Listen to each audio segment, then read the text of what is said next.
According to a recent report, koalas may be extinct by the year 2040. And according to Fox News, that's my fault. Very. Finally, we agree on something.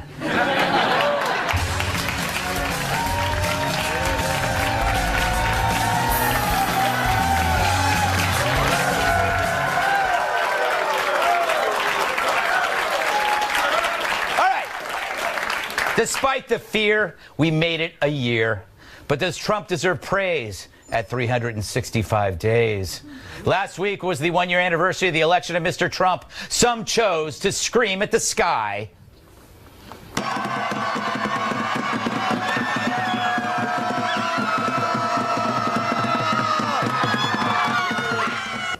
Now, I'm thinking their childhood birthday parties were sparsely attended. Others, though, took time to reflect, like me.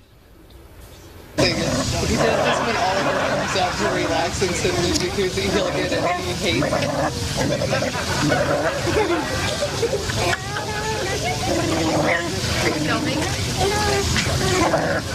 Oh, that feels great. Whether you love him or hate him, you must admit there's been no one like Trump. Part celebrity, part guy who might have you killed. He may be the most entertaining political figure since Caligula. This is where I cue the montage. It's called Make America Great Again. You see what's going on.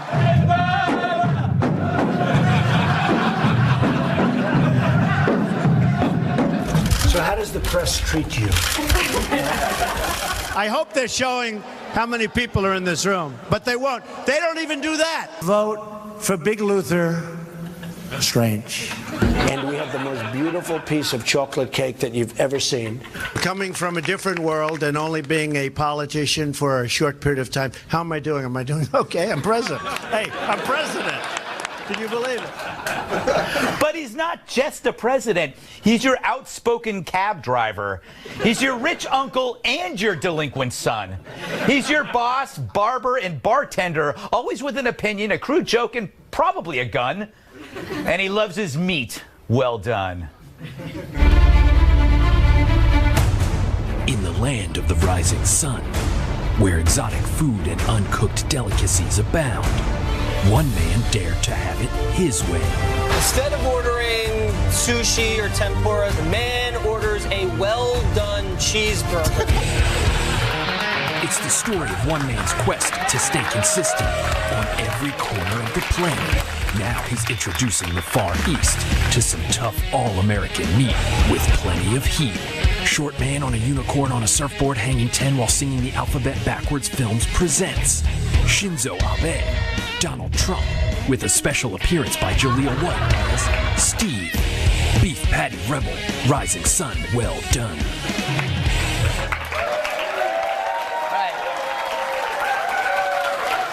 But at this juncture, we should ask, how is he doing? Which really means, how are we doing? Let's look at this otter eating at a table. Because the news is so good, who needs a handy chart to tell you? The otter tells you everything you need to know. Things are great. Stock market's rallying. We got 1 million new jobs. Consumer confidence is way up. ISIS's decimated pipelines are pumping. Then there's Neil Gorsuch, plus 12 other judges in lower courts. Regulations are rolled back. Illegal immigration is down by nearly half on the southern border. And those Paris Accords were flushed down like a costly turd. Not a bad list, right, Mr. Otter, huh? Yeah, just nod along. But we also saw a ton of fighting. It was a bit much, often becoming personal at times. But maybe it was warranted. Conflict has always been a one-way street. The left dishes it out, and the rest of us take it. But Trump gives it back and doesn't give a damn. He's more OG than Snoop, Ice Cube, and Ice-T combined. He's especially fearless to the media, who just can't figure it out. Don't be rude. Attacking us. Can you give us a question? Don't be rude. No, I'm not going to give you a question. I'm not going to give you a question. Can you stay categorical? You are fake news. The fact of the matter is, we're not fake media. I'm talking about dangerous as in a journalist gets hurt. Poison. That's what it is. It's a verbal form of poison meant to affect your view of the media world. I think he has rage-related hair loss. Poor before, Brian. But I believe that we have actually learned more about governance than ever before under Trump, because nothing is hidden and everything becomes a target. It's a poli-sci class taught by Rambo. But while I'm hopeful, the year's not over, and his tax plan, it bugs me. I'm a 2T guy. It's all about terror and taxes, and his work on terror, it gets an A. But with taxes, I feel kind of like this fella. Go get it. Go. Go. Go get it. Go. Go get it. Go, Cooper.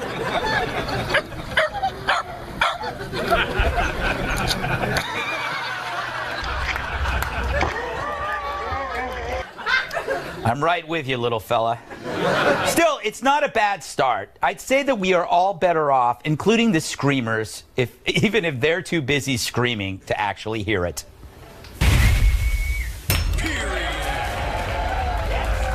Let's welcome tonight's guests, shall we?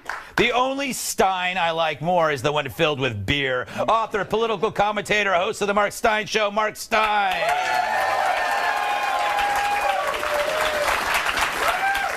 He's not just my favorite host, but my favorite sandwich. Creator and host of The Rubin Report, Dave Rubin. If you ask her for her sign, she'll say dead end. National Review reporter, Kat Timpf. And an airplane hangar is his pup tent. Former bodyguard of my massive sidekick, Tyrus. All right. Yes. All these gang signs going on here. I'm a little scared. All right, Mark. It's been a year and the planet is still here. Are you surprised? No, I loved him most when he was dancing with those Saudi princes. I've waited all my life for a man who knows how to dance with Saudi. I can't imagine John Kasich or Jeb Bush trying to dance with those. And it's good. It's a great show, Dancing with the Sauds. Have you seen it? It's like a big show over there. Really? And, yeah, Dancing with the Sauds. It's a great show. What happens if you lose? Well, that's not so. Yes. That's not so good. There's a stadium for that. Yeah, in the semi-final they chop one of your feet off, and that makes it all a lot more difficult. Oh, that's terrible. All right, Dave, how do you feel? Is the country better or worse or the same? Well, Greg, you know I always do a lot of research before I join you here, and I checked, and actually everything that Trump has done, including the tweets, is exactly the same thing as the first year of Hitler in 1933. But He's joking. That was Twitter did not exist in 1933. Following along, it just feels that way because it's so terrible. Exactly. But actually, think about it. I mean, when I was watching that montage, it was actually making me like Trump more, because think about it, this guy has all the money in the world, all the power in the world, could do whatever he wants, and he has subjected himself to sitting at a desk with Halloween candy and these kids. You saw the thing, he called that one kid fat accidentally, and then he's dancing with Saudi princes, and it's like he can do anything he wants. He actually must want to do this. Yeah, no, I think he reached that age where he doesn't give a damn, and like he's done everything he wants. So he's a 70-year-old man who's like, what the heck? I'll try this for a couple of years. If it doesn't work out, I can play golf. And I mean, that's actually probably the best attitude maybe for a president. Tyrus, I feel like when I'm looking at what's going on, I feel like it's like Lollapalooza. It's not a presidency. There's like 3 concert stages all playing at the same time. And it's like there's the media, there's Trump, there's the parties. It's like so much is happening in so little time. Yeah. That wasn't really a question. Yeah, I'm looking for the questions. I'm just going to wing it. I will tell you, you know what it is? He has changed the conversation in this country. Yeah. I've been lifting weights with the same group of guys for about 10 years. And we always talked about football, women in positive terms, and sports, and maybe complain about a bill or a nagging elbow. Yes. Not anymore. No, it's all Trump. We talking about taxes. We're talking about, like, we're going to do this and we're going to do that. And I don't know. That's a good idea. I wouldn't do that. Like, he's changed. He's brought politics into the living room. It's become the new national pastime. The NFL and the NBA and their ratings are down because everyone's involved in what's going on in our government. Interesting. So I don't necessarily know if that's a bad thing. I never thought of that. I thought it had to do with other things, but it's because people are more... We're all talking about it. Yeah. Every move he makes, someone says, look what he just did. And then you look and be like, well, I'm cool with that. Kat, What are your? It's never as bad as people say things are, but it's never as great as people says things are. So it's probably okay. Right. Well, the left set the bar pretty low when he was elected. Yes. So He was Hitler. Seeing as we're all here and we're breathing, we're not trapped in a bunker subsisting on like bean water, then we're doing a lot better than they predicted. But some of my favorite things have been the scandals that aren't scandals. Like, can we bring up that picture of my favorite thing to happen since he's been president? This was my favorite thing. Yes. People were so mad. Yes. But that's exactly how I sit at my desk. Because you know what? I have too much stuff to do to worry about manners and things like that. Yes. So I am very, very happy to see that represented in the White House. You're a knee sitter. Mm-hmm. Knee sitting needs to be excused. Yeah, that's true. It's a skill. I can't. I sat on both my knees. I'd be in a wheelchair. So everyone was just jealous. I think, though, too, I think there's another side to politics that we're learning, is that Trump has taught you not to take it as seriously. Right. Yeah. But that was the fantastic. I mean, I will never forget, whatever it was, 9:57 on election night. All the people who know everything, in the space of 6 minutes, turned out to be wrong. Including me.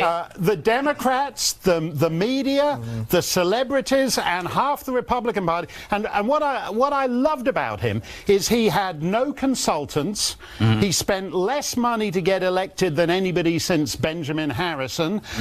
He had no ground game. He had no ads. He'd just walk on stage and start riffing about how Macy's stock price had tanked since they dumped Trump ties. Yes. And it turned out, people like Karl Rove said, "Oh, you can't do this. This is the way you're meant to do it." Yeah. And he did it, and it worked. It was fantastic. Last word. Well, I like that he's exposed who the crazy people are, because every one of us knows people with Trump derangement syndrome. Yeah, it's actually a mental condition that I've started just rubbing off the tea on Tylenol and handing to my friends. Like, take a couple of these, you might be okay. Yes.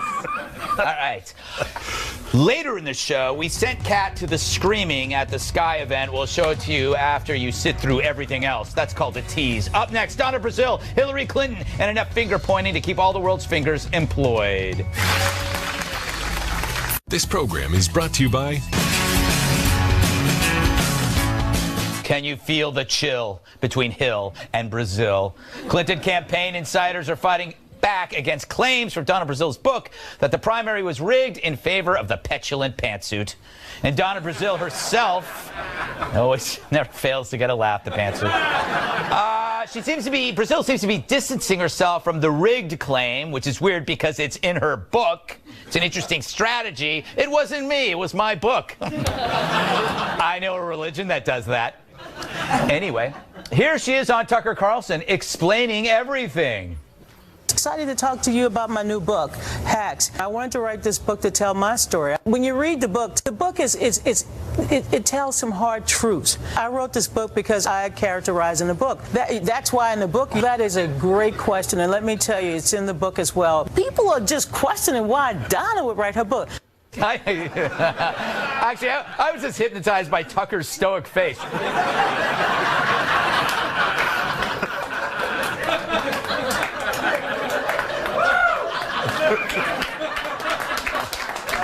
Thanks for coming on the show.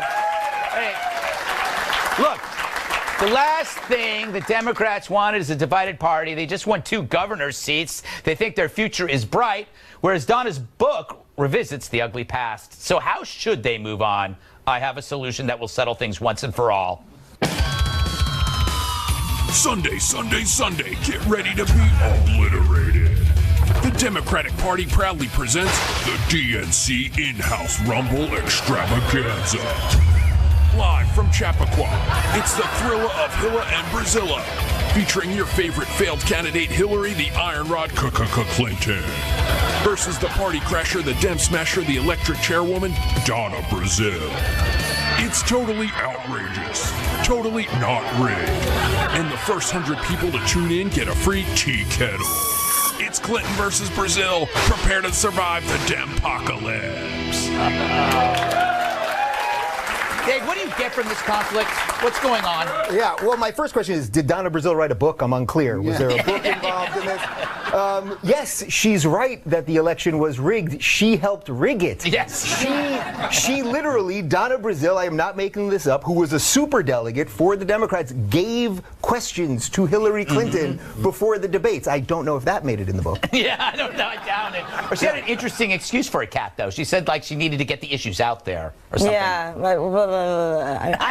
I'm trying to have some sort of feelings about this or be shocked. But finding out that Hillary Clinton got extra help from the DNC is kind of like finding out that the lunch lady's kid at school get an extra scoop of ground beef on Nacho Day. Yes. We already know this is how it works. But everybody should have a fair shot at the presidency and at ground beef. So I'm very glad to see her writing about this, even though it's obviously for money. Yeah, you know, Mark, I kind of like Donna Brazile. If I had to choose, she seems like more fun. Why shouldn't she run? No, I thought that. I was on that show with Tucker, and she kept saying to Tucker, if you and I go fishing together. And so when he came to me afterwards, I said, yeah, I'd rather go fishing with Donna Brazile, because if you go fishing with Hillary, you'll be sleeping with the fishes. and people,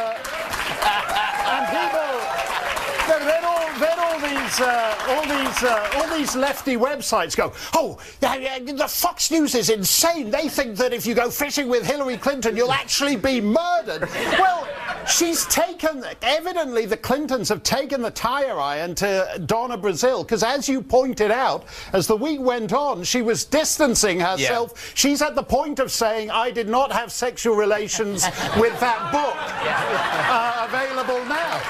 She's distancing herself from the book. I mean, they are. She woke up in the morning, the head of her book was right next to her. To be fair, none of these people write their own books. I write my own books. No. I've seen them. Yeah, yes. You've seen me write. It's quite impressive. Yep. Tyrus, what do you make of this this feud? Is it hurting the party?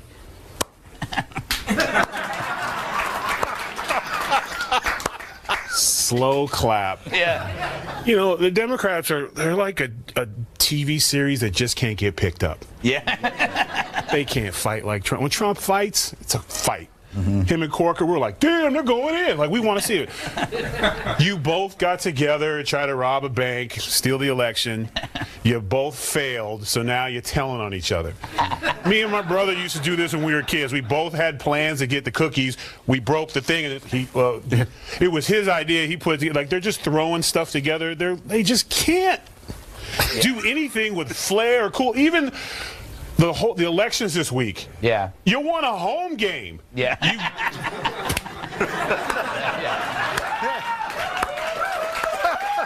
We did it. We won elections we were supposed to win. Yeah. With a guy who voted for Bush. Yeah, no, they voted for a Republican. Yeah. I mean, the only thing we learned last week is that the world really hates Christie. That's it. That's the only thing we learned. Yeah. And that's on both sides. Yes. So, I mean, but they literally, whenever they talk, or the book and the feud and the thing, just go like this. I don't hate Christie. You don't hate Christie? No, I kind of want to like play catch with him and have him insult me. That's nice too. It's odd that the world hates him and he's shaped like a globe. You know, the Democrats should take a page out of Hollywood and just give Hillary what's called the Lifetime Achievement Award. Because whenever somebody gets a Lifetime Achievement Award, a year later they go away. It's like basically kick you out. They need like Democrats Hall of Fame. So she gets up there, and then they hand it to her, she gets a gift bag, and then she's gone. They got to do that. The good thing is she is so unlikable. There's collateral unlikability to Chelsea. Yeah. We may not see Chelsea running for office. No. We probably will anyway. Yeah, Not being likable No, but clearly doesn't stop these people. Yeah, because they don't get that. That's what's fantastic. Yeah, they don't know they're hated. No. Just to be totally clear, did Donna Brazile write a book? I'm just trying to figure out what happened here. Still to come, what's the real reason behind the attack on Senator Rand Paul? We'll get to the bottom of it, and by I don't know what I'm saying. We'll speculate wildly and not solve anything.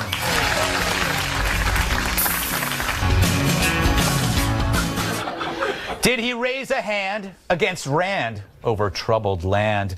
I speak of last week's attack on Senator Rand Paul outside his home in Kentucky. Here's what we know, which is almost nothing, but that doesn't stop me. Paul's longtime neighbor, Rene Boucher, confronted Paul while he was mowing his lawn. Paul sustained 6 broken ribs and bruises to his lungs. It was pretty serious. Boucher's lawyer called it a landscaping dispute, which is what happened to me the last time I got waxed. Anyway. Yes, so we'll be right back. An advisor to Senator Paul says the two hadn't spoken in years, and Paul tweeted stories that questioned the whole landscaping thing. Now, Boucher pled not guilty to 4th-degree assault, but sources tell Fox News that Senator Paul has been told to expect federal charges against the suspect. Apparently, that could mean prosecutors think it was politically motivated. A neighbor who saw Paul after the incident told this to something called NPR.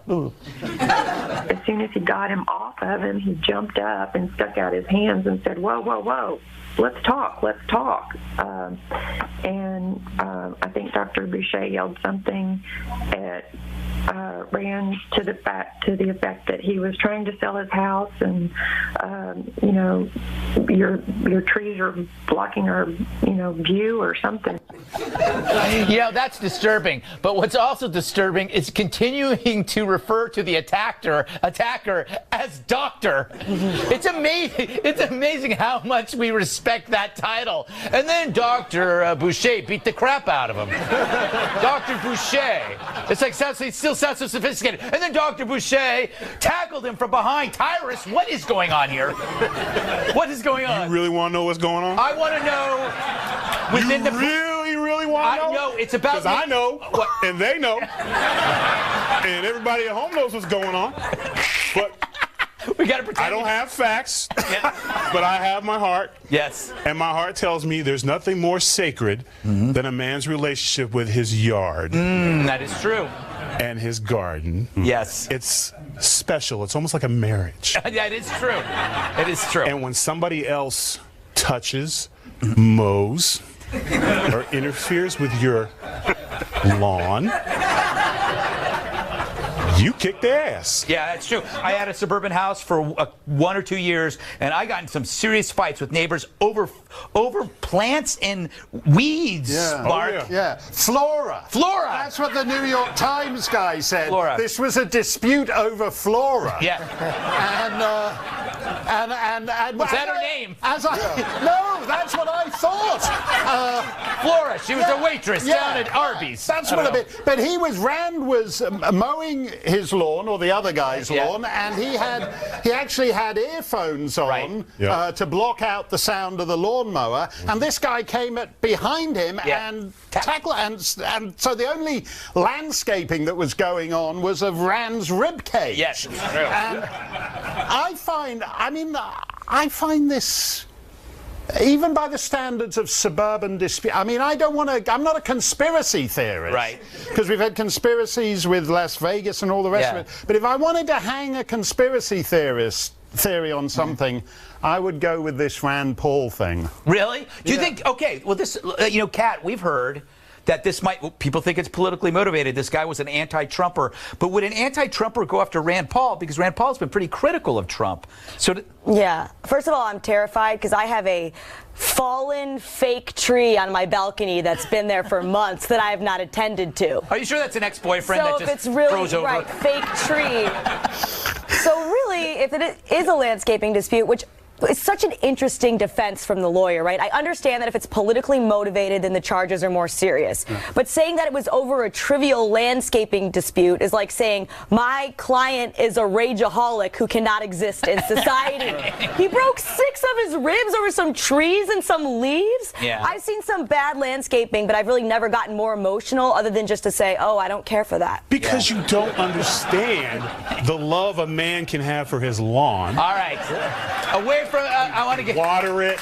I want to get Dave, and Dave, do you have any theories? Well, how are you going to attack a libertarian? You know what I mean? Like, libertarians smoke pot, marry who you want, do whatever you want. But in an odd way, this shows the weakness of libertarianism because it's supposed to protect property, right? And someone came on his property and beat the crap out of him. Yeah. So where's the government now, Mr. Libertarian? You can't call the cops. Always mow your lawn with a gun. Yes. Just in case. That is true. But it is odd because I didn't realize when libertarians were all for the decriminalization of grass that it was actually to do with clippings. It is. You know, okay, here's my theory, because the only thing that makes me violent is sound. Like, they were working on this apartment below me. There were 6 construction workers. I went down there. They could have killed me, but I didn't care. I was screaming at him. I think it had to do with the sound of the mower. And the doctor, both doctors, right? And this guy was probably working all night. Friday, he's sleeping. He's taking a nap. And you have, and Rand's got the ear thing, the little plugs in for a reason, because the mower's loud. And the guy was just like, that infernal noise. Why does he have to do it at 2 in the afternoon or 3 in the I can't, why? And then he just ran out there and he saw him and he just tagged him. That's what sound does. Sound, it's primal. Oh boy. I mean, but you feel me. You're passionate about something. Like a lawn. Yes. Or sound. Sound. It could be anything. It could be anything. I'm starting to think lawn might be a metaphor. I don't know. No, that's like the book thing, bro. You just my answer is this. All right. A slow clap. Yes. You can never get it cured. All right. What are you talking about? Because it's a joke that never ends. Yeah, why do you look directly at me? He did, though. I did. That was weird. Still ahead. Cat gives the screamers something to scream about. But first, flying taxis, they're on their way. Another reason to stay indoors.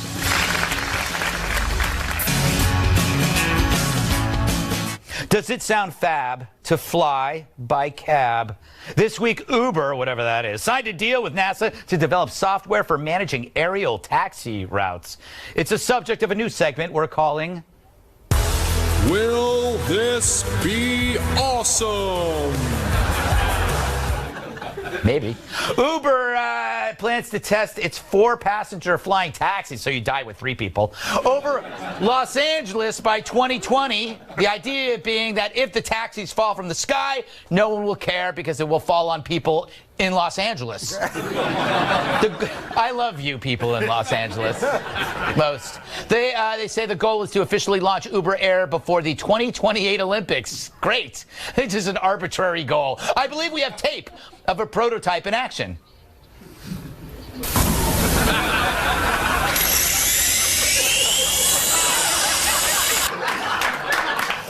Great work, doggy. Anyway, here's Uber's CGI-filled demo video.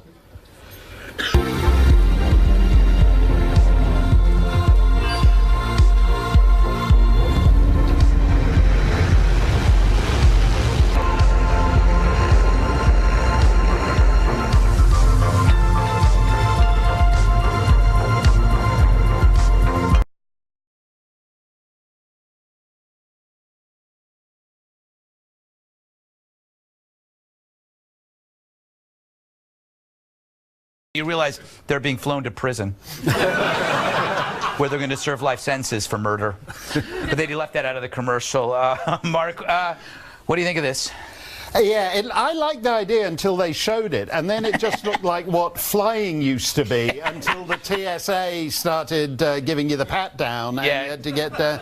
So I may not do it. I think I like new technology. I would like to see Rand Paul on a flying lawnmower. You know, for neighborly disputes over the lawn, if you could just and you're up there and all the clippings are just like blowing down in his face. I would like that. I think I'll wait till the flying lawnmower. The flying lawnmower. That sounds like a wrestling move. It is. I think that might be a metaphor too. flying. No, it's an actual wrestling. Flying. Ruben, thoughts on this? Well, as the only one I think that lives in Los Angeles, Yes. I just want to say I will be moving by 2020. Have you ever seen the way people drive in LA? And now we're going to add that to this? Yeah. This has disaster written all over it. Yeah, it is, and it's going to be used for bad things, right, Tyrus? Cat. We look so much alike. I know. I look at Cat and I go, Tyrus. I shaved the beard off. You guys are confused.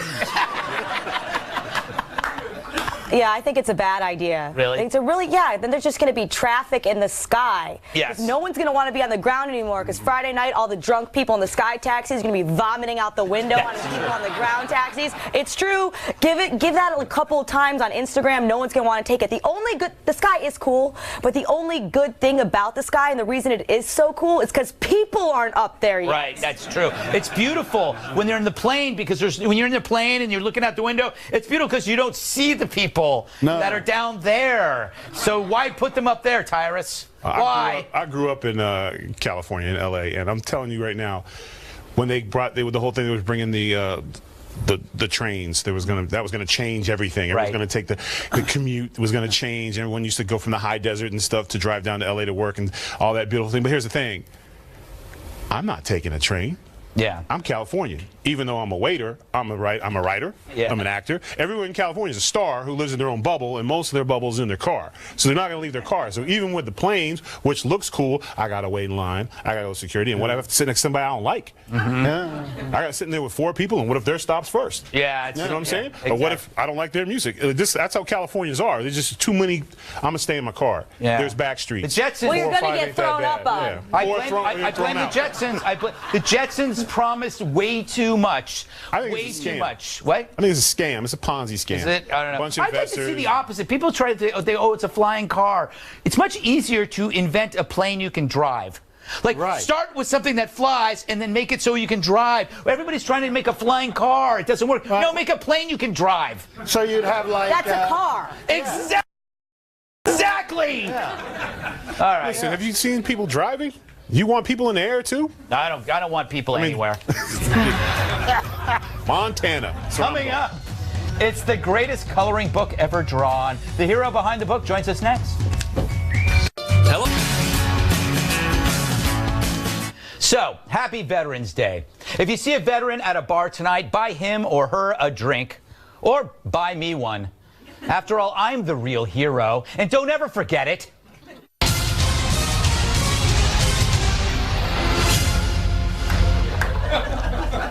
Speaking of vets, Staff Sergeant Johnny Joey Jones has given a lot for his country. While serving as a bomb technician for the U.S. Marines in Iraq, he stepped on an IED and lost both of his legs. Today, he's an outspoken voice for veterans. You've seen him a lot on this channel. And his story is now being told, not just in a book, but a coloring book. This book is called Blown Away, and it contains drawings of Joey from his days in the military, before the incident, and where his life has taken him since. And the drawings don't pull any punches. They illustrate Joey's time in the hospital, his determination to get strong again, and his life of service back here at home. Now, this is the only time I have ever endorsed a coloring book. So don't send me your coloring books to promote, because I won't do it. I'm only doing it because of Joey. If he was promoting belly button lint, I would do a segment on that too. And no, don't send me your belly button lint either. Or maybe. I have a collection. Welcome back to the show, Staff Sergeant Johnny Joey Jones. Yeah. All right.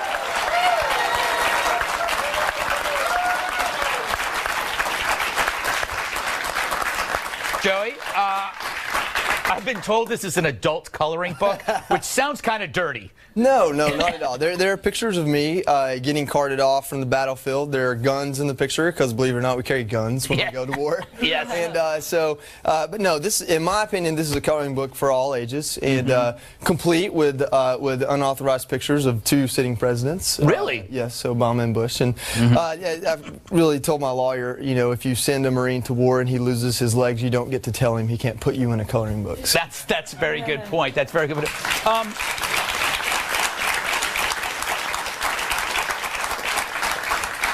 I noticed on page 54, it shows your dog. I've got 54 pages. Yeah. You're like Donna Brazil. There's a dog in my book. But the dog's name is Tucker, and I'm just wondering why you didn't name him Greg. I mean, what's Tucker? I'm having you on my show. What's Tucker done? Well, yeah, I've got a little Frenchie that's got a lot of attitude and a lot of bite, and his name's Chief. Chief? Not Greg. Well, that's all right. Maybe it's Greg. Now, this book, how can people get this book? Where do they find it? Right now, go to DableBrothers.com, DableBrothers.com, and it'll be available on Amazon at the beginning of the month. So it takes a little bit longer to get it going there, but they've been really cool about getting it going, and it's Veterans Day, so I had to bring the book and tell people about it today. Yeah. Speaking of Veterans Day, I have to ask you this topic about Bo Bergdahl.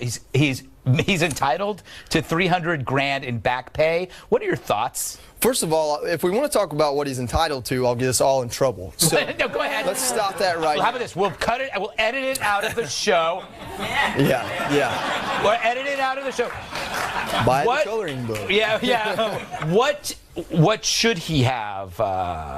Listen, this is a guy that not only committed treason, which is a buzzword. This is a guy that walked off post. Did so without telling anybody with the intent of joining the Taliban. This is like the Army giving someone a $300,000 signing bonus for joining the Taliban. To put this into perspective, I lost my legs, and that was $100,000 life insurance basically on my legs.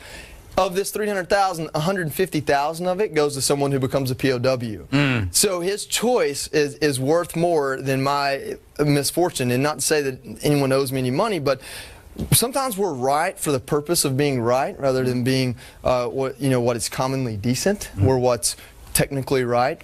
With Bo, this is a guy that should be in jail. Yeah. He pled guilty. He was convicted of treason. People are dead because of his choices to turn his back on guys like me. So no, he doesn't get $300,000. That money should go to the families of those who died to find him, knowing he turned his back on them. So that's,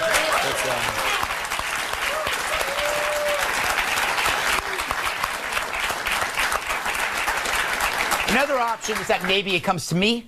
Sure. Yeah. Sure. Because like I said, I am the real hero. Yeah. Well, you know what the thing is? What I fear is that he's going to get out and he's going to get a reality show on Bravo, probably with Chelsea Manning, and they could spend all day picking out emojis. Yeah, they don't make it in coloring books, though. I'll tell you that. Now. They don't get their own pages, and maybe coloring each other's faces or something. But all right, last question.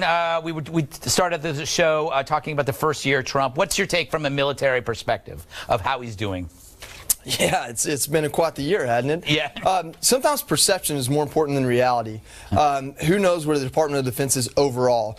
But when you go into office and you bring someone like General Mattis to the top of the chain, you tell every boot on the ground that you believe in what they want, you believe in supporting them and the job they do.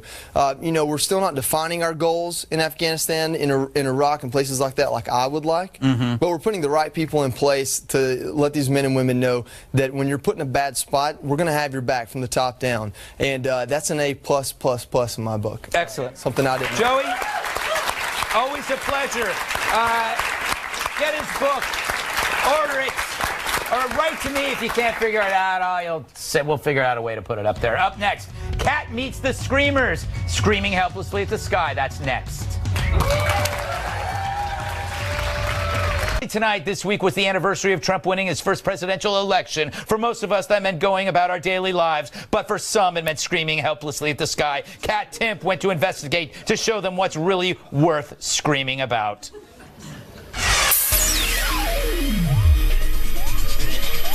So I feel like we're here. We see a lot of people who are upset about the election. Some people are happy about it. There's a lot of things we can't agree on that are all bad, right? Yes. Do you agree that ketchup packets are too small? They are too damn small. Yeah, too small. Yeah. Do you ever have someone hand you like a piece of birthday cake and it's their birthday, and if you don't want cake, you still have to take it because otherwise they think that you don't like them? Can we agree that it's bad that I'm almost 30 and I still have acne all over my chin? You don't look like you have any acne. I'm wearing a lot of makeup, everybody, America. A lot of pounds of it. They had to bring it in on a truck. I think daylight savings is bad.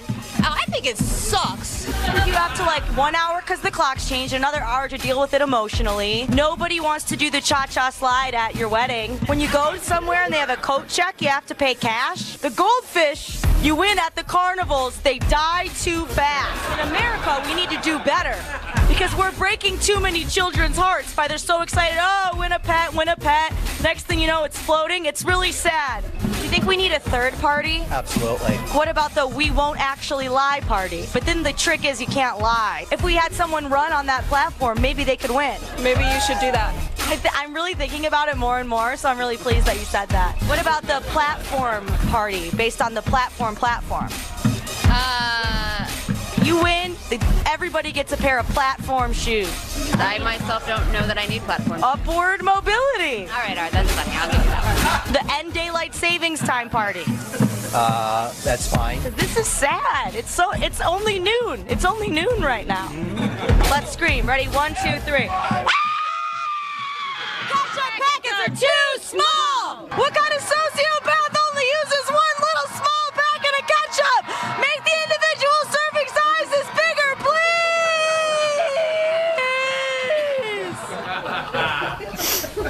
please. Well done, Kat. All right. Thanks to Mark Stein. Always a pleasure. Dave Rubin, Kat, Tyrus, Staff Sergeant Joey Jones, and our studio audience. I'm Greg Gutfeld. I love you, America.